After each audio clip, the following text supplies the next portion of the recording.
Welcome to our channel. నేను యజ్ఞమూర్తి. ఆదిత్య 369 ఈ cinema Telugu cinema చరిత్రలోనే ఒక కల్ట్ క్లాసిక్ అనే పేరు సంపాదించుకుంది. అది కూడా భారతీయ చలనచిత్ర సీమకు సంబంధించి మొట్టమొదటి టైం ట్రావెల్ సినిమా కూడా గుర్తింపు పొందింది.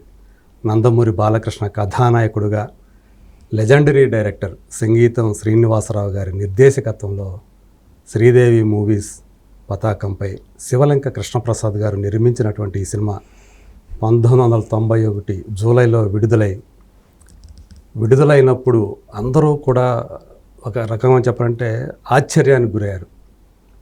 మొదట్లో ఈ సినిమా ఇలాంటి సైన్స్ ఫిక్షన్ సినిమాని తెలుగు ప్రేక్షకులు ఆదరిస్తారా అని కొంతమంది సందేహపడిన క్రమేణా ఆ సినిమా బాక్సాఫీస్ దగ్గర కమర్షియల్ విజయం సాధించడమే కాకుండా కాలక్రమంలో ఒక కల్ట్ ఫిల్మ్గా నిలిచిపోయింది. మరి అలాంటి సినిమాని ఇప్పుడు మళ్ళీ ఈ జనరేషన్కి అందించాలనే ఒక తపనతోటి కృష్ణప్రసాద్ గారు 4K రిజల్యూషన్తో డిజిటలైజేషన్ చేసి మన ముందుకి 4వ తేదీ తీసుకువస్తున్నారు.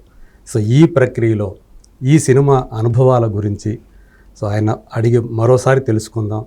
నమస్కారం సార్ కృష్ణప్రసాద్ గారు. సార్, ఆదిత్య 369 తెలుగు సినిమా గురించి చెప్పేటప్పుడు తెలుగు సినిమా గర్వపడే సినిమాల్లో ఖచ్చితంగా ఆదిత్య 369 అనే సినిమా పేరుని చెప్పకుండా అది పూర్తి కాదు అని అంటారు. సో అలాంటి సినిమాని నిర్మించినటువంటి ఒక నిర్మాతగా సో ఆ సినిమాని తలుచుకుంటే మీకేమనిపిస్తుంది సార్? చాలా నిజంగా గర్వంగా అనిపిస్తుంది. ఎందుకంటే అదృష్టవంతుడిని అనిపిస్తుంది సార్. ఎందుకంటే ఇవాళ మీ ముందు కూర్చుని మళ్ళీ దీని గురించి మనం చర్చించుకుంటున్నామంటే ఆ రోజు తీసుకున్న నిర్ణయం ఎంత గొప్ప నిర్ణయం. అది కొన్ని దశాబ్దాలు నన్ను ఇవాళ కూడా గుర్తింపులు ఇచ్చి ఇంకా ఫర్దర్గా కూడా ఇంకా ఎన్నో దశాబ్దాలు గుర్తుపెట్టుకునే చిత్రం కావటం. ఈ సినిమా ప్రపంచానికి అంటే మనకంటూ సినిమా అనే దానికి ఒక చరిత్ర ఉంది. దాదాపు 100 సంవత్సరాలు వస్తుంది. దీనికి మనకి నాకు ఒక పేజీ అంటూ ఉంటే ఒక్కొక్క నిర్మాతకు ఉంటే దాంట్లో నాకు ఒక పేజీ ఉంటుంది. ఆ పేజీలో ఆదిత్య 369 ముందుగా ఉంటుంది. కాబట్టి అది నిజంగానే అదృష్టవంతున్నది.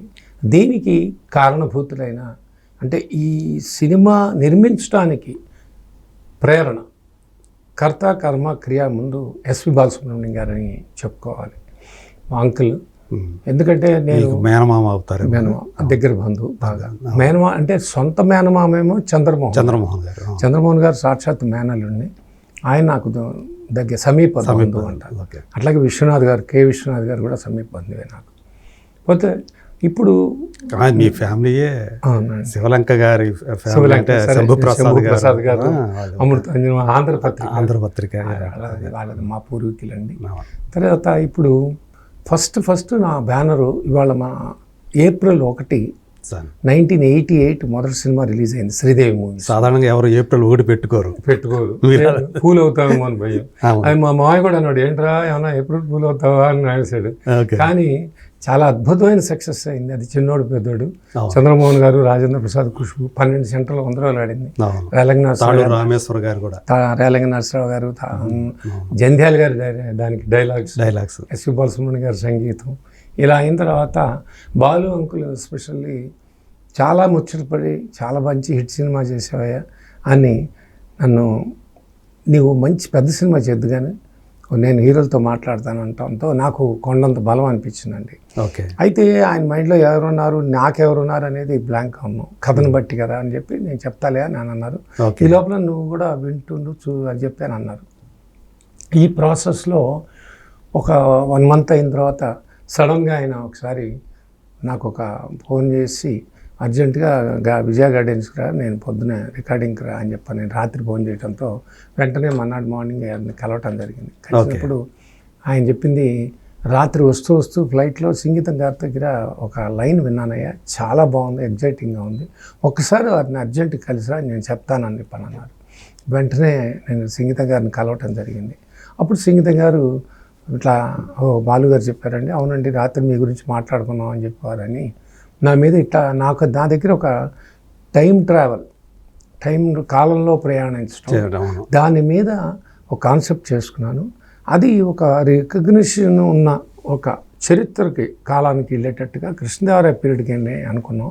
It is so popular in our Telugu history. ఎందుకంటే మనకి తర్వాత సినిమాలు ఆ పాపులర్ అవడంతో దాన్ని మళ్ళీ తెనాలి రామకృష్ణ అని ఎన్టీ రామారావు గారు మహానుభావుడు ఆయన నటించారు. అలాగే మహామంత్రి తిమ్మరస్లో కూడా ఆయన నటించారు. ఆ పాత్ర చేసింది అది ఆయనే అన్నట్టుగా ఉన్నారు.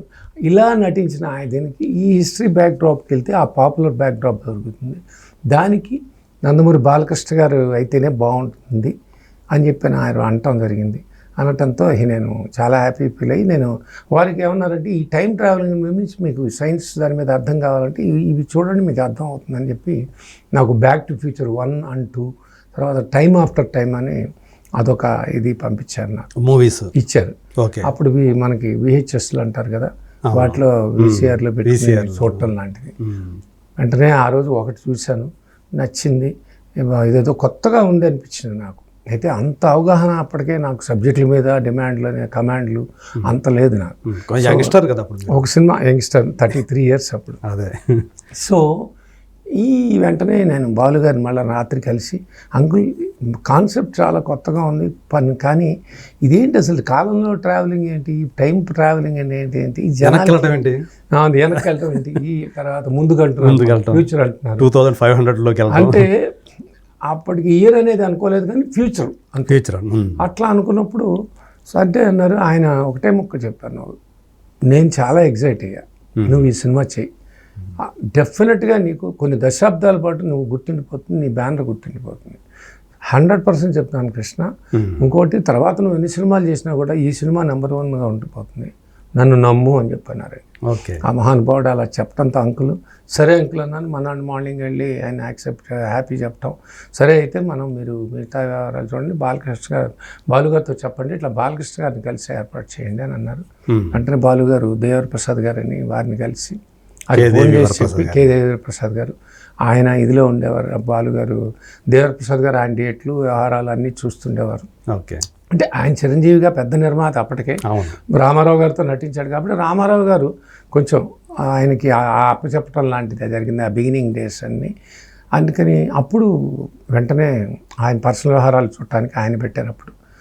సో అప్పుడు వెంటనే ఆయన ఫోన్ చేయటం బాలకృష్ణ గారికి, బాలకృష్ణ గారు మమ్మల్ని పిలవగానే ఆయన చాలా ఎగ్జైట్ అయ్యారు. అంటే అప్పుడు యాక్చువల్గా దాని ముందు నారి నడుమురారి కరెంట్లో షూటింగ్ ఏమో మన ఈ సినిమా ఏది లారీ డ్రైవరు బి గోపాల్, అక్కడేమో కోదండరామరెడ్డిది, దాని ముందేమో మనకు ఆల్రెడీ భలే దొంగ ముద్దుల మామయ్య వచ్చినాయి.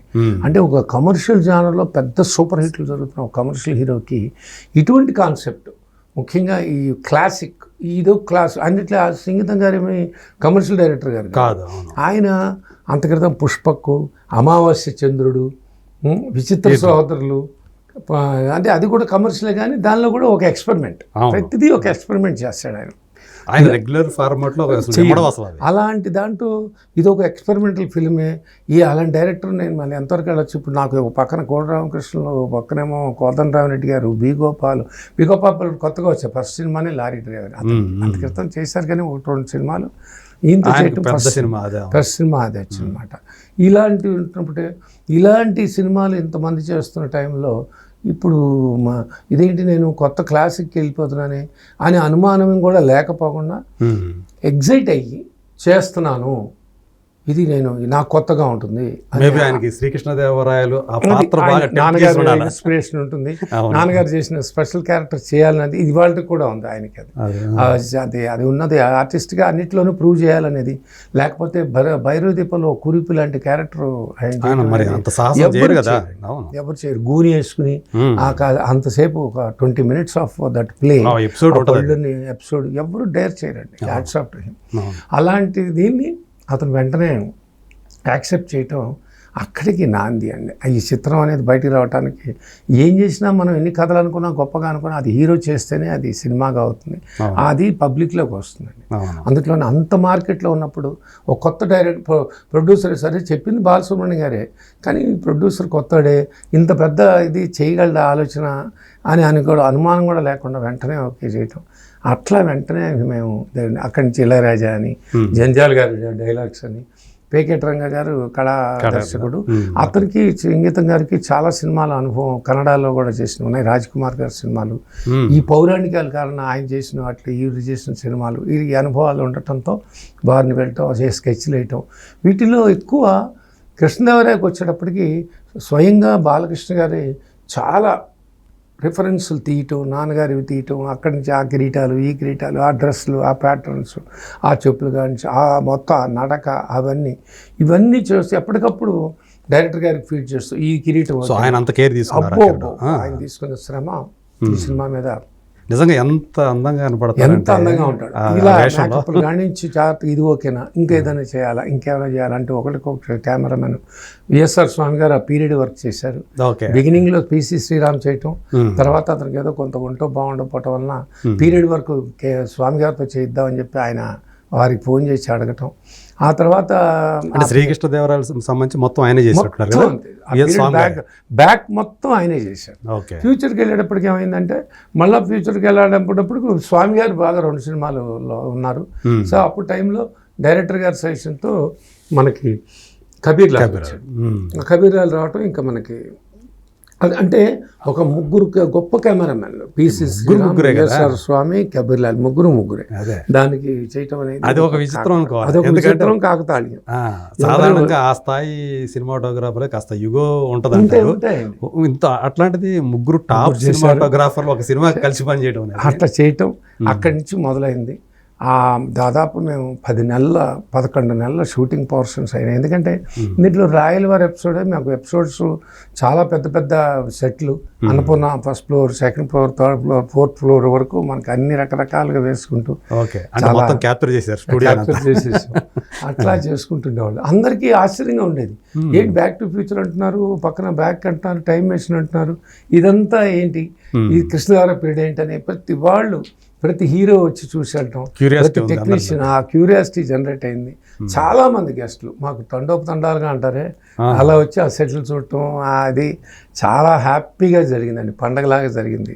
అయితే మీరు ఇప్పుడు బడ్జెట్ పరంగా నేను ఆలోచించి దిగల, ఇదేదో అద్భుతం, ఇది నాకు మంచిగా చేస్తుంది అనుకున్నాను. నేను అదే అడగబోతాను, అంటే అప్పుడు మీరు తీసింది ఒక సినిమానే కదా, అది నమ్మకం అనేది అంటారా, నా వెనకాతల ఏదో ఒక మన నమ్మకం మన నడిపించింది. వెనకాతల సుభాసుమణి గారు చెప్పారు, బాలు గారు చెప్పారు, నాకు ఒక కొండంత అండ అనుకుని దిగానా. అది నిజంగానే ఇవాటికి నాకు ఎంత ధైర్యంగా దిగిన దానికి ఒక పేమెంట్ ఉంటుందంటారే, మనం రిస్క్ చేస్తే పేమెంట్ అంటారు. ఆ రిస్క్ చేయటం వల్ల రిటర్న్ అది అంటే నాకు అందరూ మొదట్లో ఇదేంటిరా క్లాస్ డైరెక్టర్తో వెళ్తున్నాడు అనుకున్నమాట, బయర్స్ ఉన్నమాట. అద్భుతంగా మనకు అవుట్ రైట్ సిస్టము, అప్పుడు సేలబిలిటీ అనేది ప్రీ రిలీజ్ ముందే అన్ని ఇవన్నీ వీళ్ళ ఈ స్థాయి హీరోలకి అందరికీ ఆటోమేటిక్గా అయిపోతుంది, ముందే అయిపోతుంది. అలాగే నాకు కూడా కొంచెం టేకాఫ్, అమ్మో ఇదేదో కృష్ణదేవరాయ పీరియడ్ ఉంటే ఏదేదో అద్భుతం జరగబోతుంది, నాకు కూడా అలాంటి కంఫర్టబుల్ బిజినెస్ జరిగింది. సో డిస్ట్రిబ్యూటర్లు కూడా ఎవరో కూడా దీన్ని సందేహించలేదు, అస్సలు సందేహించలేదు, హ్యాపీగా ఫీల్ అయ్యారు. మనకి బడ్జెట్ పరంగా కొంచెం పెరిగింది.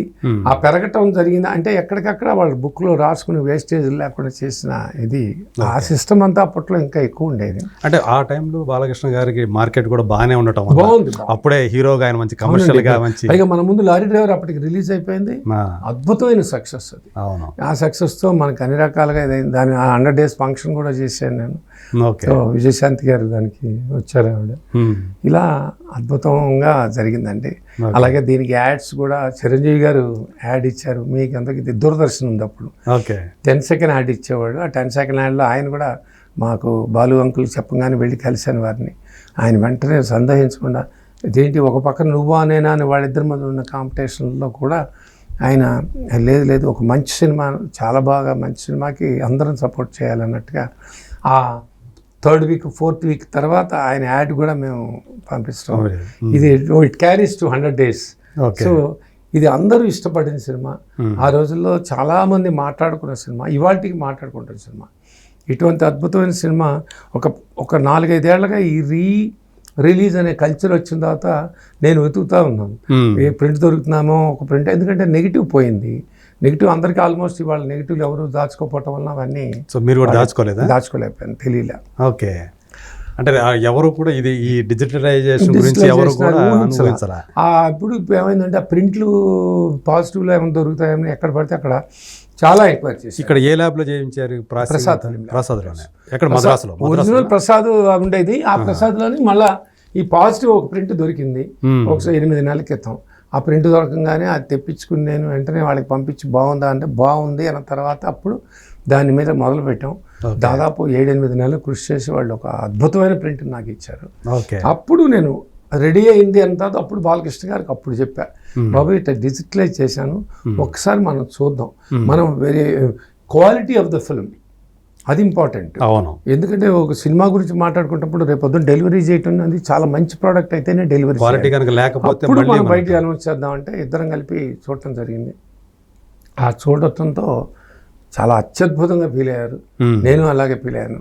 సో ఇమీడియట్గా మేము డెసిషన్ తీసుకుని అనౌన్స్ చేశాను. ఫస్ట్ రిలీజ్ అని చెప్పి ముందు అదొకటి అనౌన్స్ చేశాను. సో డేట్ పరంగా ఈ 4th రేపు April 4 అంటే ఇంకా 2 days ఉంది. యాక్చువల్గా ఇంకా 10వ తేదీ అట్లా ఏదో అనుకున్నట్టు 11 అనుకొని ఒక వారం ముందు జరుపుకున్నారు. 11 అనుకున్నది అనౌన్స్ చేసిన తర్వాత ఏమైందంటే స్పెషల్గా థియేటర్స్ దొరకట్లా అప్పుడు. ఎందుకంటే April 11కి మనకి 4-5 సినిమాలు ఉన్నాయి. అలా కాకుండా ఒక గ్యాప్లో ప్రతి వాళ్ళకి రీచ్ అవ్వాలి, ప్రతి వాళ్ళకి చూడాలని ఒక ఆశ. ముఖ్యంగా పిల్లలు ఈ జనరేషన్ అంటే ఈ సినిమా రిలీజ్ అయిన తర్వాత చాలామంది ఆ రిలీజ్ టైంలో పుట్టిన వాళ్ళు ఉన్నారు. దాదాపు అరౌండ్ 33 years 34 years వరకు, 35 అనుకోండి. ఎలా అయినా పుట్టిన తర్వాత కూడా వాళ్ళకి ఒక ఇది రావాలి కదా. అది అన్నీ చూసుకుంటే ఓకే వీళ్ళు ఈ జనరేషన్లో బాలకృష్ణ గారికి వాళ్ళు ఇంకా చిన్న వయసులో ఉన్న వాళ్ళు ఇవాళ చిన్న పిల్లలు కూడా ఆయనకి పెద్ద ఫ్యాన్స్ అయ్యారు. ఈ అన్స్టాబోల్ అయితే దేనివల్ల అయితే తర్వాత హిట్. ఆయన ఇవాళ సోషల్ వర్కర్గా కానీ ప్రతి దాంట్లో వెళ్తున్న ఆయన సేవలకు కానీ చాలా అద్భుతమైన టైంలో ఉన్నారు. ఆయన ఈ టైంలో పీక్లో ఉన్నారు. ఇలాంటి టైంలో ఆయనకి ఈ సినిమా నేను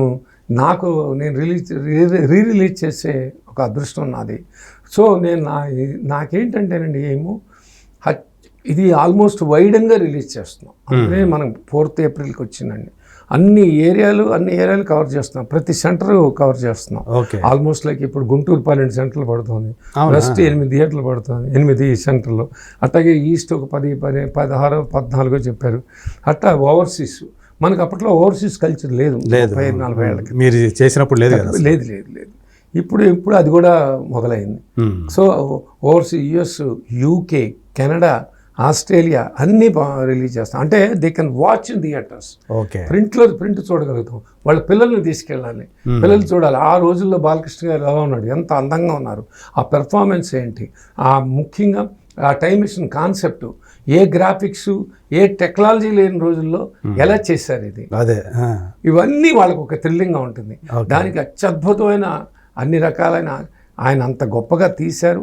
ఇంతేకాకుండా music, we have to talk about maestro Ilaiyaraaja garu. ఆయన మ్యూజికల్ అంటే అందరికీ తెలిసిన విషయం, హౌ పాపులర్. మనకి అసలు అటువంటి పాటలు జానవలే కానీ, సురమోహం కానీ, రాస లీలవేళ, సెంచరీలు కొట్టే కానీ, ఇలా అన్ని పాటలు అత్యద్భుతమైన పాటలు దీని మీద ఇది జరిగింది. అవన్నీ పిక్చరైజేషన్ కానీ వాళ్ళు చూస్తుంటే ఆహా నేనేనా సినిమా తీసింది అసలు నాకే అనిపించే షాకు. ఎట తీసాను ఆ రోజుల్లో, అంత ఇన్స్పిరేషన్లో ఎంత బాగా జరిగింది, అదృష్టవంతుడిని అనుకుని చాలా సంతోషపడినది. So I request all the people దాన్ని ఎక్నాలెడ్జ్ చేయటం అంటే ఏంటంటే వాళ్ళు చూడటం. ఆ సినిమాని తప్పకుండా థియేటర్లో చూడండి, మీ పిల్లలకి చూపించండి. ముఖ్యంగా ఎంత థ్రిల్ ఫీల్ అవుతారో చూపించండి. ఆ థ్రిల్లింగ్ దీన్ని ఆల్రెడీ యూట్యూబ్లోకి వచ్చేసింది, శాటిలైట్ చేశారు, టీవీలో చూడటం. ఒకసారి ఆ 5.1 ఇవాళ 5.1 ఆ సౌండింగ్ కానీ మనం అప్పట్లో స్టీరియోకి వచ్చాము దగ్గర 5.1 సౌండ్ ఇది. సో ఆ ఎక్స్పీరియన్స్ కానీ డిజిటలైజేషన్ తర్వాత ఎలా ఉంటుందనే ఎక్స్పీరియన్స్, ఆ ఎక్స్పీరియన్స్ థియేటర్లో చూస్తే కానీ తెలియదు. So I request everyone, each and every one, see the film in the theatre and enjoy it. అదే ఆ ఎక్స్పీరియన్స్ అనుభవించాలి ఇక అంతే. ఎక్స్పీరియన్స్ తప్పకుండా అనుభవిస్తారు. అదే చాలా హ్యాపీ. ఇప్పుడు వైడర్ రిలీజ్ అన్నారు కదా, ఎన్ని స్క్రీన్స్ లో రిలీజ్ అవుతుందండి? ఇప్పుడు ఇవాళ అంటే రేపటికి తెలుస్తాయండి, బట్ ఆల్మోస్ట్ మాకు అందిన సమాచారం ప్రకారం అరౌండ్ 150 to 200 మధ్యలో ఉంటుందండి. ఓకే, గ్రేట్ రిలీజ్ అండి. ఓకే, 2 రాష్ట్రాల్లో కలిపి. 2 రాష్ట్రాలు కలిపి. సో అది ఓవర్సీస్ లో కలుపుకుంటే అదే అన్ని కలిపి 200కి టచ్ అవుతుంది మినిమం. ఒక మొత్తానికి అన్ని ప్రాంతాల వాళ్ళకి ఈ సినిమా ఎక్స్పీరియన్స్ ఇవ్వబోతున్నారు. డెఫినెట్లీ నిజంగానే అనిపిస్తుంటుంది ఈ రోజుల్లో. అంటే టెక్నాలజీ ఎంత వచ్చిన తర్వాత, గ్రాఫిక్స్, విఎఫ్ఎక్స్ ఇది వచ్చిన తర్వాత మనం ఎట్లయినా చేయొచ్చు అనుకుంటాం. మరి ఆ కాలంలో 33 సంవత్సరాల క్రితం, 34 సంవత్సరాల క్రితం ఎలా చేయగలిగారు అనేది ఒక నిజంగానే అద్భుతం అనిపిస్తుంటుంది. అది కేవలం అంటే అది క్యాట్స్ ఆఫ్ టు డైరెక్టర్ గారు సంగీతం శ్రీనివాసరావు గారు, అలాగే సినిమాటోగ్రాఫర్లకు కూడా, సినిమాటోగ్రాఫర్లు అందరూ ఎంతో దాన్ని అలా చేయటం అనేది దర్శకుడికి, ఆయనకి, ఆ ఎక్స్పెరిమెంట్ చేసే డైరెక్టర్కే సాధ్యం. అది ఓకే, అద్భుతంగా తీశారు. అలాగే కెమెరామెన్ వాళ్ళందరూ కూర్చుని అలా గంటల తరబడి దాని మీద ప్రీ మన షూటింగ్కి ముందు ప్రిపరేషన్స్ ఉంటాయి. ఆ ప్రిపరేషన్స్ ఎక్కువ బాగా చేసుకుని రాత్రింబవళ్ళు కష్టపడి చేసుకున్న ఇది అవుట్పుట్. అలాగే అన్నీ చేసిన తర్వాత మనకి ఒక ఎడిటర్ కావాలి. ఎడిటర్ని ఎన్నెన్నో తీస్తాం మనం.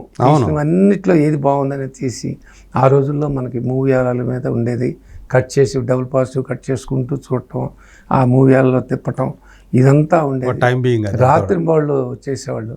గౌతమ్ రాజు గారు దాదాపు 1000 సినిమాలు చేసిన ఆయన. అలాంటి మహానుభావుడు చేశాడు దీన్ని. అలాంటి గొప్ప టెక్నీషియన్ ఆయన. ఈరోజు అలాగే మనకు ఒక పేకెటరింగ్ ఇళయరాజా గారు, గౌతమ్ రాజు గారు, విఎస్ఆర్ స్వామి గారు, పిసి శ్రీరామ్ గారు, కబీర్ లాల్ గారు, ఇంతమంది మహానుభావులు నిజంగా నటించిన చిత్రం. వీళ్ళందరూ, ఈ ముగ్గురు ముఖ్యంగా, ఒక డైరెక్టర్ గారు ఈ బాలసుబ్రహ్మణ్యం గారు ఒక అంకురార్పణ చేస్తే, ఒక సంగీతం శ్రీనివాసరావు గారు, అలాగే బాలకృష్ణ గారు నటించి దీన్ని ఇది చేయటం, వీళ్ళందరికీ నేను ముఖ్యంగా పేరున ఆ జన్మాంతం రుణపడి ఉంటానండి. నేను అంత సంతోషంగా ఉంటాను. ఇప్పుడు బాలు గారు అప్పటికే సినిమాలో చేస్తూ ఉన్నారు కదా, ఆయనకి ఈ సినిమాలో ఏదన్నా ఒక ప్లేస్మెంట్ అనుకున్నారు అసలు ఏమన్నా? బాలు గారికి అటువంటి ఇది లేదండి. ఆయన ముందే చెప్పారు అది. నేను అన్నా, అంకుల్ మీకేమన్నా దీంట్లో మీరు అన్నది కరెక్ట్ అండి. ఒక ల్యాబ్, ఇప్పుడు ఆయనే వాయిస్ ఇచ్చారు, గుర్తుందా టీను ఆనంద్కి? అలాంటిది మీ చేత చేద్దామంటే వద్దొద్దు, దీనికంటూ స్పెషల్గా ఆయన ఏదో ఒక డిజైన్ చేస్తున్నారు, నువ్వు అటువంటివన్నీ పెట్టుకోకు అని అన్నారు. అప్పుడు ఆయన్ని దీనికి మూల కారణం, మూల పురుషుడు ఆయనే కాబట్టి నేను మన బాలసుబ్రహ్మణ్యం గారి అంకుల్ మీ ప్రజెంట్స్ వేసుకుంటాను. ఎందుకే అని అన్నారు. లేదు అంకుల్, మొత్తం నడిపారు మీరు, ఒక రకంగా రథసారథులు అంటే వారు ఈ సినిమాకి.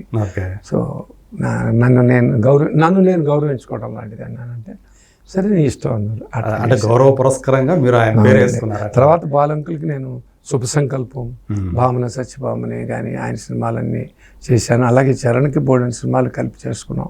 కానీ ఎప్పుడు నేను అదే ఇన్ రిటర్న్ నాకు ఒక శ్రీదేవి మూవీస్కి ఆయన సపోర్ట్ చేశారు. నేను మాత్రం నా పేరు నువ్వు వేసుకోవా శుభ సంకల్పంలో, మొత్తం నువ్వే కదా చేస్తున్నావు అని అంటే ప్రొడక్షన్ అంతా మీరే చూసుకున్నారు? అదే ప్రొడక్షన్ అన్ని, ఎవ్రీథింగ్, సేల్, బిజినెస్ అంతా. బాలు గారు అప్పుడు రోజుకి 11-12 పాటలు పాడుతూ ఎవ్రీథింగ్ ఆల్మోస్ట్ లాగే శ్రీదేవి మూవీస్ ప్రొడక్షన్ లాగానే, ప్రొడ్యూసర్ లాగానే చేశారు. బట్ ఆ పేరు వేసుకోమన్నప్పుడు కూడా నేను లేదు అంకుల్, మీకు మనం కోదంపాని పేరుతో పెట్టాం. కోదంపాని ఆయన ఇది ఆ బ్యానర్లో చేసినప్పుడు మీరే నిర్మాత, ఇంకెవరి పేర్లు, నా పేరు అసలు వద్దు అని అన్నాను. అట్లా చేసుకునేవాళ్ళు అనమాట. అండర్స్టాండింగ్తో అంత అభిమానం ఉండేది ఆయన అంటే. అబ్బో, ఆయనకి నా మీద ఎక్కువ ఉండబట్టే నేను ఇలా నిలబడి మాట్లాడగలుగుతున్నానండి. ఇప్పుడు ఆ టైం మెషిన్ ఉంది కదా, అది నిజంగా దానికోసం కష్టపడ్డారా? దాన్ని చేసామండి. అదేంటి ప్రాక్టికల్గా కింద మోటార్స్ అవన్నీ పెట్టి ఆ రోల్ అవ్వాలి, అదంతా చేయటం, స్విచ్ చేస్తే తిరగటం, మళ్ళీ ఆపటం, ఎక్కడికక్కడ దాన్ని డిస్మాండిల్ చేసి మళ్ళీ ఎక్కడికి తీసుకెళ్లాలని డిస్మాండిల్ చేయటం, మళ్ళీ రీడూ చేయటం, అసెంబ్లింగ్ చేయటం జరుగుతుంది. టైం మిషన్ అనేది ఎక్కడికక్కడ అది డిస్మాండిల్ చేసి దాన్ని ఆ మోటార్ గీటర్ మళ్ళీ రెడీ చేసుకుని విడిగా అట్లా తీసుకెళ్తాను అలా తీసుకెళ్తాను కదా. అవన్నీ ఒక పెద్ద 2 లారీల్లో వేసుకుని అక్కడి నుంచి మెడ్రాస్ నుంచి మేము మోహన్ స్టూడియోలో చేసాం ఫస్ట్. తర్వాత మన తలకోనలో ల్యాండింగ్ చేసాం, ఇంకో చోట ఎక్కడో చేసాం. తర్వాత మన బీజేపీ ల్యాండింగ్ చేసాం, ఫ్యూచర్కి బీజేపీ తీసుకొచ్చి ల్యాండింగ్ అంతా అట్లా ఎక్కడికక్కడ డిస్మాండింగ్ మళ్ళీ దాన్ని చేయటం. అది కూడా ట్రావెల్ చేసింది, మాతో పాటు ట్రావెల్ అయిపోయింది. అది లాస్ట్లో దాన్ని మేము దీనికి వదిలిపెట్టేసాం, ఏం చేశారు, బీజేపీకి ఇచ్చేసాము. అవునా? వాళ్ళు అడిగారు మాకు కావాలండి అని అడిగారు. ఇక్కడ పిల్లలు వస్తారు కదా బీచ్కి ఈవినింగ్స్, అందరూ ఫ్యామిలీస్ వచ్చేవాళ్ళు కదా. అవును. అంటే సరేనన్నా. వాడు ఒక 4 నెలల తర్వాత మేము వెళ్ళి చూస్తే దాని కమర్షియల్ టికెట్, దానికి ఒక ఎగ్జిబిషన్ పెట్టేశారు, 10 రూపీస్ టికెట్ పెట్టేశాడు. ఏంటంటే అందరి పిల్లలు అయితే తిరగటం, ఊరు నాయన నువ్వు బలివాడిరా అని చెప్పి వ్యాపారం చేసుకున్నారు. మనకి మళ్ళీ మనం ఏం చేసుకుంటాం, మనకి ప్లేస్ కావాలి, డిస్మాండిల్ చేసి పెట్టుకోవాలి. ఆ మోటార్ ఏం చేస్తాం, ఓకే. అప్పటికే బాగా వేరంటైర్ జరిగింది, అందుకని అనుకున్నాం ఇచ్చేసాం. అది ఎంతకాలం ఉండి ఉంటుంది అక్కడ? అక్కడ సంవత్సరంన్నర పెట్టారు. ఎప్పటికప్పుడు మళ్ళీ మోడల్ మారినప్పుడు అంటారే, దాని క్రేజ్ తగ్గిపోయేదాకా తిప్పాడు. 2 years తిరిగింది. ఓకే. సో అట్లా అది కూడా సినిమా తర్వాత కూడా కొంతకాలం పాటు జనాలను రంజింపజేసింది అది. ఓకే. సో ఈ ప్రాసెస్ మీరు చేసేటప్పుడు, అంటే సంగీతం గారు ఆ సినిమా చేసేటప్పుడు మీరు అంతా ఉండరు కదా, ఈ సినిమా ద్వారా మీరు నేర్చుకున్న విషయాలు ఏమంటే ఏం చెప్తారు? అంటే కొత్తదనాన్ని ఆ రోజుల్లోనే అంత బాగా తీస్తున్నారు. ప్రేక్షకుడికి నాడిని మనం పట్టుకోలేం. ఆ 2 హిట్లు అయితే మనం ఏమనుకుంటాం, ఓహో ఇదే ట్రెండ్ అనుకుని వెళ్ళిపోయి ఎన్నిసార్లు బొక్కపొరలు పడ్డారు నిర్మాతలు కానీ దర్శకులు కానీ. మనకి ఏమీ తెలియదండి ఆ నాడి, వాళ్ళకి ఆ పట్టే అందరూ సూపర్ హిట్లు సినిమాలే తీస్తాం కదా. అయితే కొత్తదనాన్ని మాత్రం దీంట్లో ఒక కామన్ పాయింట్ ఉందండి, ఫ్రెష్నెస్ని ఎప్పుడు యాక్సెప్ట్ చేస్తారు. అది మీరు కరెక్ట్గా అందంగా తీయగలిగితే ఉంటుంది. దీంట్లో ఉన్న కొత్త పాయింట్, నేను ఏదైతే ఎగ్జైట్ అయ్యానో, బాలకృష్ణ గారు ఏదైతే ఎగ్జైట్ అయ్యారో ఇది నేను చేస్తున్నాను అని వెంటనే ఒక ఇమ్మీడియట్ డెసిషన్ తీసుకున్నారు. నేను ఎలాగే తీసుకున్నాను అదే వర్కౌట్ అయింది. సో ఎవరైనా కొత్తదనం ఉండటం వల్ల దాన్ని యాక్సెప్ట్ చేశారు. ఓకే. సో అంటే మీరు దీన్ని హాలీవుడ్లో వచ్చిన సినిమాలు ఏవైతే ఉన్నాయో, బ్యాక్ టు ఫ్యూచర్ ఇట్లాంటివన్నీ కూడా, వీటి వల్ల ఇది ఏమన్నా అంటే వాటితో పోలుస్తారు, ఏమన్నా విమర్శలు రావచ్చు, ఇది తీస్తే ఏదన్నా కొంచెం మిస్ఫైర్ అయితే ఎలా ఉంటుంది, పెట్టిన అమౌంట్ ఇదంతా కూడా ఏమన్నా మైండ్లో రన్ అవ్వలేదు? అస్సలు ఆలోచన రాలేదు, ఓన్లీ పాజిటివ్ ఎనర్జీయే వర్కౌట్ అయింది. ఎందుకంటే అప్పుడు మన వాళ్ళకి ఇంత ఈ అవగాహన అంటే ఏంటి, బలానా ఇంగ్లీష్ సినిమా ఆ క్లాసిక్స్ నుంచి దీన్ని తీశారనేది మనం చదువుకున్న మన ప్రపంచానికి తెలుస్తుంది. కానీ మామూలు సినిమా చూసేవాడికి ఇదే ఒక్కల సినిమా బాగుంటే చూస్తారు. పైగా మనకు శ్రీకృష్ణదేవరాయలు ఉన్నారు కదా, కృష్ణదేవరాయ అది ఒక ఐడెంటిటీ. ఆ ఐడెంటిటీలో ఆయన పర్ఫార్మెన్స్ ఒక మెస్మరైజ్ చేస్తున్నప్పుడు ఇవన్నీ ఇంకా అడ్డుగోడలు. అబ్బా అద్భుతం. ఒక ఎక్కడో బ్యాక్డ్రాప్ తీసుకున్నారు, ఎక్కడో ఒక ఇప్పుడు రాజ్ కపూర్లు చాలా గొప్ప సినిమాలు చేశారు, ఆయన కూడా ఇంగ్లీష్ సినిమాలో ఇన్స్పిరేషన్ ఉన్నాయి. అట్లాగే దేవానంద్ గారు కానీ ఎవరెవరు సినిమాలు తీసుకున్నా, మనం తెలుగులో కానీ రామారావు గారు, నాగేశ్వరరావు గారు నటించిన వాటిలో కూడా కొన్ని ఇన్స్పిరేషన్స్ ఆ ఇంగ్లీష్ సినిమాలు ఉంటాయా, లేకపోతే హాలీవుడ్ ఉంటుందా, బాలీవుడ్ ఉంటాయా అని కాదు. ఒక మంచి థాట్ని ఎక్కడి నుంచైనా తీసుకుని అది కాపీగా కాకుండా మన స్టైల్ మనం ఒక కథగా తయారు చేసుకోవడం. అలా సంగీతం గారి సినిమాకి అందుట్లో ఆయన మాస్టర్ ఆ విషయంలో. జంధ్యాల గారి సంభాషణలు కూడా అన్నట్టు యాప్ టు డైర్ తెలుసు కదా మనకు, జంధ్యాల గారి ఎంతవరకు అవసరమో అంతవరకే ఉంటాయి. చాలా బాగా అప్పటికే గొప్ప పెద్ద డైరెక్టర్ అయిపోయారు ఆయన, బోల్డ్ పెద్ద హిట్లు ఇచ్చున్నారు. ఇచ్చి కూడా మనకి వెంటనే అయ్యో నేను చేస్తానని చెప్పాను అంటాం. నా ఫస్ట్ సినిమా కూడా రాశారు, ఆ పరిచయంలో అడిగాను. సంగీతం శ్రీనివాసరావు గారు కూడా the felt so happy. Okay. Jandhyala గారు మాటలు రాస్తున్నారంటే మరి ఆయన రిలీజ్ అయినప్పుడు ఏంటి పరిస్థితి, ఏంటి మొదటి రోజు ఎలా స్పందన ఎలా వచ్చింది, తర్వాత అదేమన్నా గ్రాడ్యువల్గా యునానిమస్గా చెప్పింది ఇది క్లాస్ సినిమా, చాలా మంచి సినిమా, కింద స్టేషన్స్ పోదేమో, కింద సెంటర్లో అంటే మనకి అప్పుడు అన్ని ఇప్పుడు ఆల్మోస్ట్ అన్ని కలిసిపోయినాయి. ఏబిసిడి మనకి డి దాకా ఉండేది, సి క్లాసులు అనేవాళ్ళు, బి కాదు. బి పర్వాలేదండి, సి క్లాస్లో ఆడదేమో అని డౌట్ అండి మా అందుకు రూరల్లో అని. ఫస్ట్ డే సెకండ్ డేగా జరిగింది అది. ఒక 1 week అప్పట్లో లాంగ్ రన్ ఉండేది కదా మనకి. ఆ లాంగ్ రన్ ప్రాసెస్లో ఏ క్లాస్ సెంటర్లు అన్నిది ఏబీలు ఆడుతుంది, సి క్లాసులకి ఇది జనాలకి ఫ్యూచర్కి కృష్ణారాయణకి ప్రాబ్లం లేదు.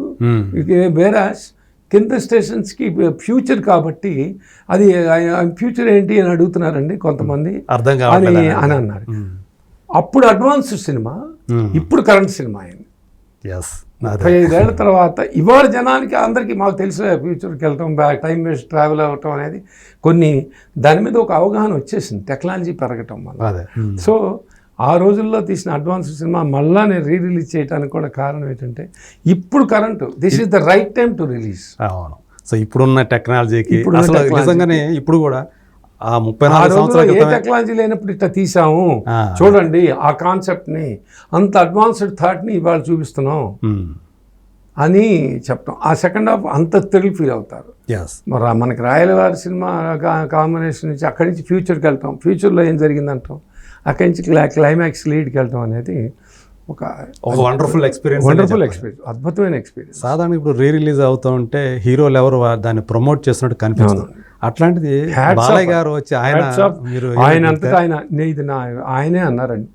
నేను కృష్ణ సార్ ఒక నిర్మాత, ఆయన గౌరవించి, నిర్మాతను గౌరవించి ఆయన ఓకే గుడ్, ఇటువంటి ప్రాజెక్ట్ని నేనే ప్రమోట్ చేయాలి అని ఆయన ఒక రిలీజ్ ప్లాన్ చేయమనండి. సమీర్ బాబు మీరు ఒక్కళ్ళు ఉన్నా చాలా నాకు హ్యాపీ, మీరు మాట్లాడితే చాలు నాకు అని అన్నాను. అది ఆయన గౌరవించి చాలా చిన్నగా పెట్టుకున్నాం. బట్ దానికి అనిల్ రావుపూడి గారు రావటం, బాబీ గారు రావటం అనేది వీళ్ళిద్దరు వచ్చి ఎంతో సపోర్ట్ చేశారండి. వాళ్ళకి నేను నిజంగా కృతజ్ఞతగా ఉంటాను ఎప్పటికీ. ఓకే. సో ఈ సినిమా తర్వాత మళ్ళీ టైం ట్రావెల్ కాకపోయినా ఇంకొక సైన్స్ ఫిక్షన్ లాంటిది, ఇంకొక ప్రయోగం లాంటిది చేయాలని మళ్ళీ తర్వాత కాలంలో ఎప్పుడు అనిపించలేదా? నాకండి ప్రయోగాలు చేయటాలన్నా ఏం చేయాలన్నా మళ్ళా ఇవాళ అన్నీ మనకి ఇవాళ డబ్బుతో ముడిపడి మారిపోయింది. అప్పుడైతే కంట్రోల్గా ఉండేది మనకి, ఇప్పుడు కొంచెం అన్కంట్రోలబుల్ అన్ని ఏరియాలు. ఈ దానికి అన్ని రకమైన మనకి ఆ ఆర్థిక పుష్టి కూడా కలిగి ఉండాలండి. సో లేదంటే అనుకోవాలి, మనం ఎవరైనా ఒక మంచి వాళ్ళతో అసోసియేట్ అందరం కలిసి వెళ్ళే ట్రావెల్ అయ్యే ఇంకో గొప్ప సినిమా అవ్వాలి. కాబట్టి ఇంతవరకు దీని సంగతి వరకు అట్లాంటిది నాకు ఫ్యూచర్లో మీరు అన్నారు కదా, anything can happen any time. అలాంటిది దీనికంటూ వస్తే తప్పకుండా ఆలోచిస్తాను. ఓకే. అంటే బాలయ్య గారు దీన్ని ఎంతగా ప్రేమించకపోతే ఆదిత్య 999 అని మళ్ళీ దీనికి సీక్వెల్ చేస్తాను, దాన్ని నేనే డైరెక్ట్ చేస్తాను అని కూడా అన్నారు కదా. అది 100% 999 చేయాలి అనే ఒక పేరు పెట్టి దాన్ని 100% దానికి ఒక కథను కూడా అప్పుడే అవగాహనగా ఆయన మొత్తం రాసేసుకుని రెడీ చేసుకుని ఉంది. అది ఎవరు చేస్తారు అనేది అంటే whether he's directing or someone or ఆయనకే డైరెక్ట్ చేయాలనేది ఉన్నట్టుగా ఆయనే చెప్పారు కదా. అందులో మోక్షజ్ఞుని కూడా ఉంటాడని కూడా ఆయనే చెప్పారు. అంటే నేను నాతో ప్రస్తావనలోకి వచ్చినప్పుడు అవన్నీ నేను మాట్లాడలేదు. అవునులే. ఆయన 100% అది జరగాలని కోరుకుందాం మనం. ఓకే. అంటే మీ చేతికి అప్పచెప్తే ఇంకా అది ఎప్పుడు రాలేదు అది అంటే చెప్పే కదండి, ఇంతవరకు ఆ డిస్కషన్స్ రాలేదండి. ఓకే. ఒకవేళ మీరన్నట్లుగా ఒకవేళ అసోసియేట్ అవ్వండి, మీరు కూడా దీంట్లో ఉండండి అని అంటే తప్పకుండా అది నాకు అదృష్టంగా భావిస్తాను. అంటే అసోసియేట్ అంటే అట్లా కాదు, మీరు ప్రొడ్యూసర్ గారు అంటే కో ప్రొడ్యూసర్ అంటే వాట్ ఎవర్, అది ఎలా దీంట్లో మీరు కూడా ఉన్నారు అని అనుకుంటే అది ఎలా. అసోసియేట్ అంటే మీరు నన్ను ఏదో మామూలుగా చిన్నగా చేయమని కాదు, అదే ఆయన రండి మీరు కూడా అంటే దీంట్లో భాగంగా నేను చాలా అదృష్టంగా భావిస్తాను. అంటే మిమ్మల్ని ఇప్పుడు ప్రొడ్యూసర్గా ఆదిత్య 999 కనుక తీయమంటే ఖచ్చితంగా మీరు ముందుకు దూకేస్తారు, నో డౌటా? అంటే నేను సోలోగా నేను చేయగలను అనేది ఏదైనా ఇప్పుడున్న పరిస్థితి ఎప్పుడైనా ఒకటి గుర్తుపెట్టుకోండి సార్, మనం ఒక సినిమా చేస్తామంటే చేయగలుగుతాం అన్న తర్వాత మళ్ళీ ఇంకో రకమైన ఏది ఇప్స్ బట్స్ ఉండకూడదండి. నేను ఎప్పుడు నా స్థాయి తెలుసుకునే ప్రవర్తిస్తాను. ఓకే. సో ఇప్పుడు నేను 999 చేయగలుగుతానా, మీరు కృష్ణ సార్ 200 అది ఎంత ఎన్ని 100 కోట్లు అవుతుందని మనకు తెలియదు. గ్యారంటీగా ఒకటి మాత్రం నిజం, ఇవాళ తీయాలంటే it should be around 200 crores minimum, 150 to 200 అవుతుంది. ఆ లెక్కలు నాకు తెలుసు కాబట్టి, ఎందుకంటే జనాలకి రీచ్ అనేది అట్లా ఉండాలి కాబట్టి అది నేను అంతవరకు ఆలోచించలేదు. నా దగ్గరికి అవన్నీ ఊహాగానాలు వేరు సార్, రియాలిటీ వేరు. అంటే మీకు కూడా ఒక సాటిస్ఫాక్షన్ ఉండే అవకాశాలు ఉంటాయి కదా. 100% ఇందులో భాగం అయితే కనుక సీక్వెల్ భాగం అయితే సాటిస్ఫాక్షన్ ఎందుకంటే అందులో బాలకృష్ణ గారితో కదండి. అవును. బాలయ్యబాబు అసలు ఇదే కాదు, ఏ సినిమా అయినా మాకు ఒకటి ఆయనతో ఆ ట్రావెల్ అవ్వాలని 4 సినిమాలు చేసిన వాడిని. తర్వాత మీకు ఆదిత్య అనేది బాలు గారు చెప్పారు. తర్వాత నా ఇది తెలిసే కదా ఆయన వంశానికి ఒకటి ఇచ్చారు. మళ్ళీ నేను కష్టంలో ఉన్నప్పుడు నేను బాబు నాకు కొంచెం ఇబ్బందిగా ఉన్నానంటే చేయగలడా లేడా ఆలోచించకుండా మళ్ళీ వచ్చిన చిత్రం భలేవాడి బాస్. అది కమర్షియల్ సక్సెస్ కాల, తర్వాత నేను వేరే చరణ్కి కొన్ని వేరే తమిళ సినిమాలు వాటితో అసోసియేట్ వాడికి చేయటం అదంతా జరిగిన తర్వాత మళ్ళా బాబు నాకు ఒక్కొక్క సినిమా చేసి మళ్ళీ మిత్రుడు చేశారు. అది గొప్ప సక్సెస్, బట్ మంచి సినిమా, గొప్పగా ఆడలేదు, అది వేరే కమర్షియల్గా. సో ఆ కష్టంలో ఉన్నప్పుడల్లా నేనున్నానంటూ వచ్చిన మహానుభావుడు ఆయన. సో అలాంటి అనుబంధం ఇద్దరి మధ్య ఉంది. 35 సంవత్సరాలు అనుబంధం. 89 ఆయన కలిసింది. 90 నుంచి ఈ ప్రాజెక్ట్ కోసం 89 ఎండ్లో కలిసాం. 90 షూటింగ్ స్టార్ట్ అయిపోయింది, 91 రిలీజ్ అయింది. 90 మిడ్లో స్టార్ట్ అయింది, 91 మిడ్లో రిలీజ్ అయింది అనమాట. సో ఆ 10కి ఒక 25 35 సంవత్సరాల ఇది అన్ని ఫేజుల్లోనూ ఆ ఫేజ్లోనూ నేను ఆయన్ని చూసుకుంటూ వచ్చాను. అదే మా ఇద్దరి మధ్య ఆ చక్కటి అనుబంధం కొనసాగుతూనే ఉందండి. ఓకే, నిజంగా. సో మీరు ఏ హీరో అయితే ఈ సినిమా చేశారో ఈ రోజుకి ఆయన ఒక టాప్ స్టార్గా ఇండస్ట్రీలో ఉండటం, అది కేవలం ఆయన ఎనర్జీ అండి, అది విల్ పవర్ అండి. ఆయన నాకు అదే అనిపిస్తుంది, ఆశ్చర్యంగా వస్తుంది. ఒకప్పుడు ఈ నేను చిన్న ఫ్లక్చుయేషన్స్ కూడా తట్టుకోలేను, ఆ సెన్సిటివ్నెస్. అది ఎందుకులే అని అంటే మొహమాటం. ఇంకా నెంబర్ ఆఫ్ ఫిల్మ్స్ చాలా చేసి ఉండేవాడిని. బాలకృష్ణ గారే అన్నారు, మీరు ఏంటి చక్కగా అందరి హీరోలతో చేయాలి, అది ఇదండి, తప్పకుండా బాబు అంటుండేవాడిని. కానీ మళ్ళీ నాకు ఒక మొహమాటం, అడ్డుగోడ, పెద్ద నిర్మాతల మధ్యలోంచి వెళ్ళి మనం ఏమన్నా అడగాలన్నా ఏమో, 1-2 సార్లు లేదనిపించుకుంటామేమో, 2 సార్లు వెళ్తే వాళ్ళు ఇబ్బంది పడతారేమో, ఇలాంటి బహుమాటాలతోనే నేను ఎక్కువ అలా చేసుకోలేకపోయా. కానీ సరే బాలకృష్ణ గారికి వెళ్ళడానికి నేను అది నాకేదో యాక్సెస్ ఉంది అన్నట్టుగా ఫీల్ అయ్యేవాడిని. అడిగి అలాంటి కష్టంలో ఉన్నప్పుడు ఆయన దగ్గర మనిషి అని ఒకటి ఉంటుంది కదా, అది చెప్పుకోగలిగాను. చెప్పగానే అంటే నాకు పని జరిగింది.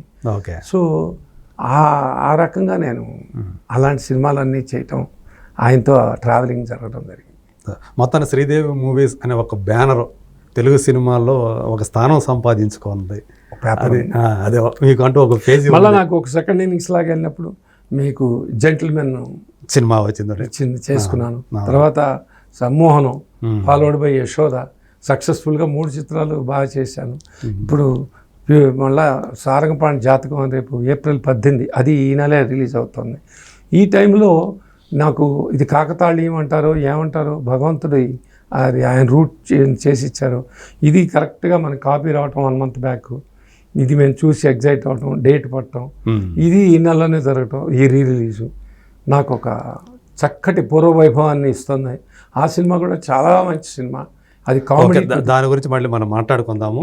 సో ఏదేమైనా ఇప్పుడు ఆదిత్య 369 అనేది April 4వ తేదీ మన ముందుకి మరోసారి రాబోతుండటం, ఈ జనరేషన్కి సో అందుబాటులో తీసుకురావడం, ఈ జనరేషన్ కావాల్సినటువంటి డిజిటలైజేషన్ తోటి, ఆ 4K రెజల్యూషన్ తోటి, మీరు చెప్తున్నట్టు 5.1 సౌండ్ సిస్టమ్ తోటి రాబోతున్నందుకు చాలా సంతోషంగా థ్రిల్ ఫీల్ అవుతారండి.